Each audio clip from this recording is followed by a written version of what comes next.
Hello, this is Richa Mishra. Welcome back to my channel. हम फिर हाजिर हैं इंग्लिश ग्रामर में टेंस की सीरीज लेकर।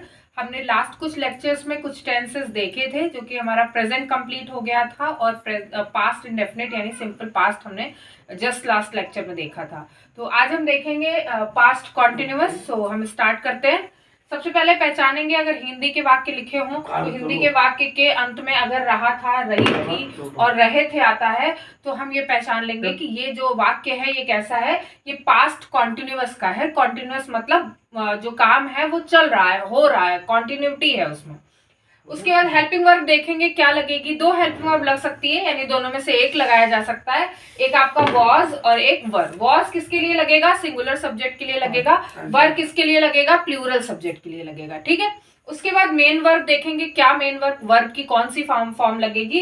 तो वर्ब की आईएनजी फॉर्म लगेगी। आईएनजी मैंने आपको पहले भी बताया है कि आईएनजी वर्ब की फर्स्ट फॉर्म में आईएनजी ऐड करने से वर्ब की आईएनजी फॉर्म हो जाती है। जैसे मान लीजिए डांस है तो हम उसमें आईएनजी ऐड करें तो डांसिंग, तो ये हमारी वर्ब की आईएनजी फॉर्म हो जाती है। तो आईएनजी फॉर्म लगाएंगे। ध्यान रखेंगे कॉन्टिन्यूअस की जब भी हम बात करेंगे तो वर्ब की आईएनजी फॉर्म ही लगेगी। आईएनजी फॉर्म जो है वो कॉन्टिन्यूटी को शो करता है। सिंटेक्स देखेंगे कि सेंटेंस को हम किस तरह से लिख सकते हैं इंग्लिश में। सब्जेक्ट सबसे पहले लिखेंगे, उसके बाद वॉज या वर अकॉर्डिंग टू आर सब्जेक्ट। अगर सब्जेक्ट सिंगुलर है तो वॉज लगाएंगे, प्लूरल है तो वर लगाएंगे। ठीक है। फिर उसके बाद वर्ब की आईएनजी फॉर्म, जो भी हमारी वर्ब होगी उसमें हम आईएनजी लगा देंगे। ऑब्जेक्ट होगा तो ऑब्जेक्ट का यूज करेंगे। उसके बाद अगर कोई कॉम्प्लीमेंट है तो हम यूज करेंगे, अदरवाइज सेंटेंस हमारा फिनिश हो जाता है। एग्जाम्पल्स के साथ समझेंगे। जैसे मान लीजिए सेंटेंस है वे नदी में नहा रहे थे, तो लास्ट में रहे थे लिखा हुआ है, इसका मतलब हम पहचान गए कि हमारा पास्ट कॉन्टिन्यूअस है। तो हम पास्ट कॉन्टिन्यूअस के रूल के अकॉर्डिंग इसमें लगाएंगे।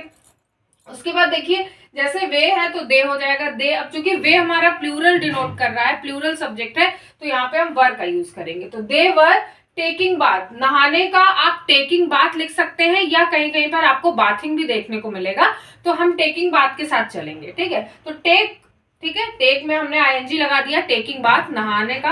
उसके बाद इन द रिवर, आप टेकिंग बाथ लिख सकते हैं या फिर बाथिंग लिख सकते हैं। उसके बाद नेगेटिव सेंटेंस देखेंगे। वे नदी में नहीं नहा रहे थे, तो क्या हो जाएगा? They were not taking bath in the river. Not लगा दिया हमने जस्ट हेल्पिंग वर्ब के बाद में। नेगेटिव सेंटेंस में हेल्पिंग वर्ब के बाद नॉट का यूज होता है। उसके बाद इंट्रोगेटिव देखेंगे, व्हाट टाइप वाला। क्या वे नदी में नहा रहे थे? Question mark. तो क्या वाले में, यानी जब क्या से वाक्य शुरू होता है तो हम हेल्पिंग वर्ब को सबसे आगे ले आते हैं। तो हेल्पिंग वर्ब इसका क्या था? वर था, तो हम वर को आगे ले आए हैं। Were they taking bath in the river? Question mark. ठीक है। बाकी सारा हमारा सिंटेक्स वैसे ही रहता है। पिछले लास्ट लेक्चर जो लेक्चर्स थे पिछले लेक्चर्स में, उसमें मैंने आपको काफी डिटेल में बताया हुआ है कि कब क्या चीज आगे आती है और कैसे यूज कर। फिर उसके बाद हम देखेंगे वाई टाइप वाला। तो वाई टाइप क्यों या कब या कोई क्वेश्चन वर्ड जब वाक्य के बीच में आता है तो वो हमारा वाई टाइप हो जाता है। वाई टाइप देखेंगे तो वाई जो भी क्वेश्चन वर्ड है हमारा उसकी मीनिंग सबसे पहले लिखेंगे। यहाँ पे क्यों था, क्यों की मीनिंग हमने सबसे पहले लिखी वाई। और हमेशा जो वाई टाइप होता है उसमें क्वेश्चन वर्ड के जस्ट बाद हेल्पिंग वर्ब आता है। ठीक है, ये दोनों साथ में लिखे जाते हैं। उसके बाद हमारा सब्जेक्ट आता है, फिर वर्ब और अदर। तो why they were, why were they taking bath in the river. ठीक है। फिर आता है इंट्रोगेटिव नेगेटिव, क्या वाला, यानी व्हाट टाइप वाला इंट्रोगेटिव नेगेटिव। क्या वे नदी में नहीं नहा रहे थे? हमने क्या किया? हेल्पिंग वर्ब को आगे लिखा, उसके बाद दे और सब्जेक्ट के बाद नॉट लगता है। ध्यान रखेंगे कि इंट्रोगेटिव नेगेटिव में सब्जेक्ट के बाद नॉट का यूज होता है। ठीक है। यहाँ देखिए दे के बाद नॉट का यूज हुआ है, not taking bath in the river. उसके बाद इंट्रोगेटिव नेगेटिव आते हैं वाई टाइप वाला। वे नदी में क्यों नहीं नहा रहे थे? तो वाई वर, फिर से जो क्वेश्चन वर्ड है वो साथ में है, वर हमारा साथ में है। ठीक है। और उसके बाद दे लगाया हमने, फिर नॉट लगाया। इंट्रोगेटिव नेगेटिव में सब्जेक्ट के बाद नॉट का यूज होता है।